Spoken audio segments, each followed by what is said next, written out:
আজকের এই রোমাঞ্চকর বিশ্লেষণে চলুন সোজা ঢুকে পড়া যাক কল্পবিজ্ঞান আর বাস্তব পদার্থবিজ্ঞানের এক দারুণ সংযোগস্থলে। টাইম ট্রাভেল বা সময় ভ্রমণ, এটি কি শুধুই গল্পের বইয়ের বিষয়, নাকি বিজ্ঞান দিয়ে সত্যি একে বাস্তবে রূপ দেওয়া সম্ভব? চলুন আসল সত্যিটা কি সেটাই আজ খুঁজে বের করি। $350 মিলিয়ন। একটু ভাবা যাক, 2003 সালের মার্চ মাসে এফবিআই অ্যান্ড্রু কার্লসেন নামের একজনকে গ্রেপ্তার করে। অভিযোগটা ছিল রীতিমতো চমকে দেওয়ার মতো। মাত্র 2 সপ্তাহের মধ্যে $800 এক সাধারণ বিনিয়োগকে অভাবনীয়ভাবে $350 মিলিয়ন পরিণত করা। স্টক মার্কেটের ইতিহাসে এমন পাগলাটে সৌভাগ্য আর কারও হয়নি। জিজ্ঞাসাবাদের সময় কার্লসিন এক অদ্ভুত দাবি করে বসে। তার কথা অনুযায়ী সে কোনো ইনসাইডার ট্রেডার নয়, বরং 2256 সাল থেকে আসা একজন টাইম ট্রাভেলার। আর ঠিক এই কারণেই সে জানত কোন স্টকের দাম কখন বাড়বে। কিন্তু রহস্য আরও জমে ওঠে যখন 3 এপ্রিল তার জামিনের শুনানির ঠিক আগেই সে রহস্যজনকভাবে ভ্যানিশ হয়ে যায়। এই ঘটনাটি স্বাভাবিকভাবেই একটা বড় প্রশ্নের জন্ম দেয়। সত্যিই কি সময়ভ্রমণ সম্ভব? পর্ব 1, সাই-ফাই বা কল্পকাহিনীর সাথে বাস্তবতার সংযোগ। পপ কালচারে এই টাইম ট্রাভেলের আইডিয়াটা মূলত কিভাবে আসে?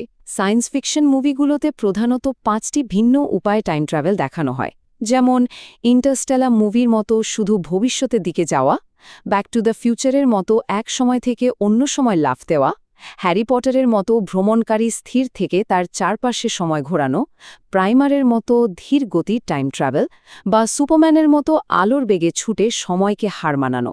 প্রশ্ন হল, এর মধ্যে ঠিক কোন পদ্ধতিগুলোর আসল বৈজ্ঞানিক ভিত্তি আমাদের এই বাস্তব জগতে রয়েছে? পর্ব 2, ভবিষ্যতের দিকে ভ্রমণ। কল্পকাহিনী থেকে বেরিয়ে এবার খাঁটি বিজ্ঞানে পা রাখা যাক। অবাক করা ব্যাপার হল, বিজ্ঞানের দৃষ্টিকোণ থেকে ভবিষ্যতে ভ্রমণ কেবল সম্ভবই নয়, একেবারে প্রমাণিত। আইজাক নিউটন একসময় বিশ্বাস করতেন যে সময় একটি ধ্রুবক, কিন্তু অ্যালবার্ট আইনস্টাইনের থিওরি অফ স্পেশাল রিলেটিভিটি পুরো গেমটাই বদলে দেয়। এর মূলে রয়েছে টাইম ডাইলেশন বা সময়ের প্রসারণ। আইনস্টাইন প্রমাণ করে ছাড়েন যে সময় কোনো স্থির বিষয় নয়, বরং এটি নদীর স্রোতের মতো গতি আর মহাকর্ষের ওপর নির্ভর করে কখনো দ্রুত আবার কখনো ধীর গতিতে বইতে পারে। পদার্থবিজ্ঞানের মতে সময়ের এই প্রবাহকে মূলত 2টি উপায়ে ম্যানিপুলেট করা যায়। প্রথমটি হল কাইনেম্যাটিক টাইম ডাইলেশন, যা পুরোপুরি গতির ওপর নির্ভর করে, আর দ্বিতীয়টি হল গ্র্যাভিটেশনাল টাইম ডাইলেশন, যা নির্ভর করে ভর বা মহাকর্ষের ওপর। বিষয়টা কিন্তু বেশ আকর্ষণীয়। চলুন আরেকটু গভীরে যাওয়া যাক। গতির কারণে সময় যে সত্যি ধীর হয়ে যায়, তার সবচেয়ে বড় আর বাস্তব প্রমাণ হল 1971 সালের হ্যাফেল কিটিং এক্সপেরিমেন্ট। বিজ্ঞানীরা একটা অতি সূক্ষ্ম অ্যাটমিক ঘড়ি মাটিতে রেখে ঠিক একই রকম আরেকটি ঘড়িকে বিমানে করে পৃথিবীর চারপাশে ঘুরিয়ে আনেন। রেজাল্ট, বিমানে থাকা ঘড়িটি মাটিতে থাকা ঘড়ির চেয়ে কয়েক ন্যানোসেকেন্ড পিছিয়ে ছিল। সোজা কথায়, কোনো বস্তু যত বেশি গতিতে ছুটবে, স্থির বস্তুর তুলনায় তার জন্য সময় ঠিক ততটাই ধীর হয়ে যাবে। এর একটা জ্যান্ত উদাহরণ হলেন রাশিয়ান মহাকাশচারী গেন্নাদি পাদালকা। তিনি মহাকাশে 28,000 কিলোমিটার প্রতি ঘণ্টা বেগে মোট 879 দিন কাটিয়েছিলেন, আর এর ফলে তিনি পৃথিবীর সাধারণ মানুষের তুলনায় ঠিক 0.02 সেকেন্ড ভবিষ্যতে ভ্রমণ করেছেন। শুনতে হয়তো খুব সামান্য মনে হচ্ছে, কিন্তু পদার্থবিজ্ঞানের খাতায় এটাই ভবিষ্যতের দিকে একটি সফল টাইম ট্রাভেল। শুধু গতিই নয়, মহাকর্ষ দিয়েও সময়কে বাঁকানো যায়। আইনস্টাইন একটা জালের মতো স্পেস টাইম ফ্যাব্রিকের কথা কল্পনা করতে বলেছিলেন।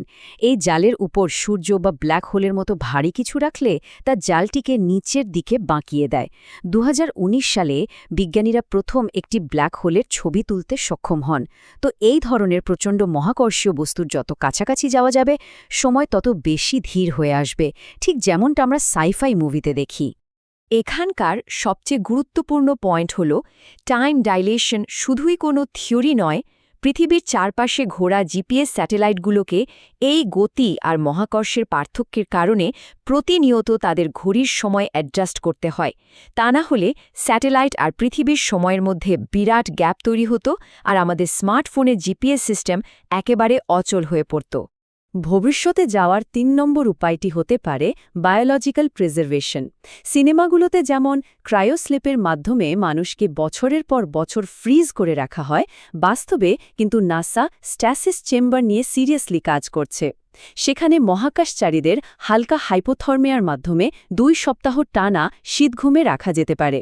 এমনকি জাপানে একবার ২২ ডিগ্রি সেলসিয়াস তাপমাত্রায় এক ব্যক্তি প্রায় ২৪ ঘণ্টা হাইবারনেশনের মতো অবস্থায় বেঁচে ফিরে এসে আক্ষরিক অর্থেই এক মেডিকেল মিরাকল ঘটিয়েছিলেন। পর্ব ৩, অতীতের টাইমলাইনে ভ্রমণ। এতক্ষণ তো ভবিষ্যতের কথা বলা হলো, কিন্তু অতীতের টাইমলাইনে ফিরে যাওয়াটা ঠিক কতটা কঠিন? জেমস ওয়েবের মতো পাওয়ারফুল টেলিস্কোপগুলো দিয়ে আক্ষরিক অর্থেই অতীতের দৃশ্য দেখা সম্ভব, কারণ মহাবিশ্বের দূর দূরান্ত থেকে আলোক পৃথিবীতে এসে পৌঁছাতে বহু বছর সময় নেয়। তাই রাতের আকাশের তারাগুলো দেখার মানেই হল তাদের বহু পুরনো অতীত রূপটি দেখা। কিন্তু অতীতকে স্রেফ দেখা আর ফিজিক্যালি সেখানে ভ্রমণ করা, এই দুটোর মাঝে আকাশ-পাতাল তফাৎ রয়েছে। ২০০৯ সালের ২৮শে জুন বিশ্বখ্যাত পদার্থবিদ স্টিফেন হকিং একটা অদ্ভুত পার্টির আয়োজন করেছিলেন। সেখানে শ্যাম্পেইন, বেলুন সব কিছুরই ব্যবস্থা ছিল, কিন্তু কার্ড পাঠানো হয়েছিল কেবল ভবিষ্যতের টাইম ট্র্যাভেলারদের জন্য। মজার ব্যাপার হল, সেই পার্টিতে কেউই উপস্থিত হয়নি। অতিথি ভ্রমণের সম্ভাবনার প্রতি বিজ্ঞানীদের ঠিক কতটা সন্দেহ আর অবিশ্বাস রয়েছে, হকিংয়ের এই বুদ্ধিদীপ্ত পরীক্ষাটি তারই একটা প্রমাণ। থিওরি অনুযায়ী অতীতে ফেরার একটি উপায় হতে পারে ওয়ার্মহোল। নোবেলজয়ী পদার্থবিদ কিপ থর্নের মতে, মহাকাশে অতি পারমাণবিক স্তরে প্রতিনিয়ত ছোট ছোট ওয়ার্মহোল তৈরি হচ্ছে আর মিলিয়ে যাচ্ছে। প্রচণ্ড মহাকর্ষ বল যদি স্পেস টাইমের বক্রতাকে বাঁকিয়ে নিজেদের মধ্যে একটা ব্রিজ বা শর্টকাট সুড়ঙ্গ তৈরি করে, তবে সেখান দিয়ে হয়তো অতীতে যাওয়া সম্ভব হতে পারে। কিন্তু এখানকার সবচেয়ে বড় ক্যাচটা হল, মানুষের ভ্রমণের জন্য একটি ওয়ার্মহোলকে বড় করতে এবং খোলা রাখতে বিপুল পরিমাণে নেগেটিভ এনার্জি বা অ্যান্টি গ্র্যাভিটেশনাল শক্তির প্রয়োজন। স্পেস টাইমকে বিকর্ষণ করে সুড়ঙ্গটি ধরে রাখার মতো এই অবিশ্বাস্য পরিমাণ নেগেটিভ এনার্জি তৈরি করা বর্তমান বিজ্ঞানের কাছে এক প্রকার অসম্ভব একটা ব্যাপার। অতীতে ভ্রমণের সবচেয়ে বড় বাধাটা কিন্তু কেবল টেকনোলজিক্যাল নয়, বরং লজিক্যাল। এবার বিখ্যাত দ্য গ্র্যান্ডফাদার প্যারাডক্সের কথা ভাবা যাক। কেউ যদি অতীতে গিয়ে নিজের দাদাকেই হত্যা করে, তবে সে ব্যক্তি নিজে কিভাবে জন্মাবে? আর সে যদি জন্মাই না নেয়, তবে অতীতে গিয়ে এই কাজটি করল কে? পুরো বিষয়টাই মাথা ঘুরিয়ে দেওয়ার মতো, তাই না? এই জটিল ধাঁধা থেকে বাঁচার একটা দারুণ সম্ভাব্য সমাধান হল মাল্টিভার্স থিওরি। এই তত্ত্ব অনুযায়ী অতীতে গিয়ে কোনো পরিবর্তন করলে তা মূল টাইমলাইনকে নষ্ট করে না, বরং সেই পরিবর্তনের ফলে একটা সম্পূর্ণ নতুন এবং প্যারালাল ইউনিভার্স বা সমান্তরাল মহাবিশ্বের সৃষ্টি হয়। মানে একই সাথে একাধিক বাস্তবতার অস্তিত্ব থাকতে পারে। আরেকটা ডার্ক কনসেপ্ট হল প্রিডেস্টিনেশন প্যারাডক্স। কোনো মর্মান্তিক দুর্ঘটনা ঠেকানোর জন্য অতীতে গিয়ে যে পদক্ষেপগুলো নেওয়া হয়, অদ্ভুতভাবে সেই পদক্ষেপগুলোই আসলে ওই দুর্ঘটনার মূল কারণ হয়ে দাঁড়ায়। অর্থাৎ নিয়তি আগে থেকে নির্ধারিত, শত চেষ্টা করেও অতীতের কোনো ঘটনা বদলানো যায় না। পর্ব ৪, রহস্যের সমাধান। বৈজ্ঞানিক তত্ত্ব আর প্যারাডক্স নিয়ে তো অনেক কথা হলো। এবার একদম শুরুতে ফেলে আসা সেই $350 মিলিয়ন রহস্যের পর্দা সরানো যাক। আসল সত্যিটা হলো, অ্যান্ড্রু কার্লসেন নামের ওই ব্যক্তির বাস্তবে কোনো অস্তিত্বই ছিল না। এটি মূলত দ্য উইকলি ওয়ার্ল্ড নিউজ নামের একটি ব্যঙ্গাত্মক পত্রিকার বানানো স্রেফ একটা ভুয়া খবর ছিল। ইন্টারনেট যুগে যাচাই না করেই এই কাল্পনিক চরিত্রটি ভাইরাল হয়ে গিয়েছিল।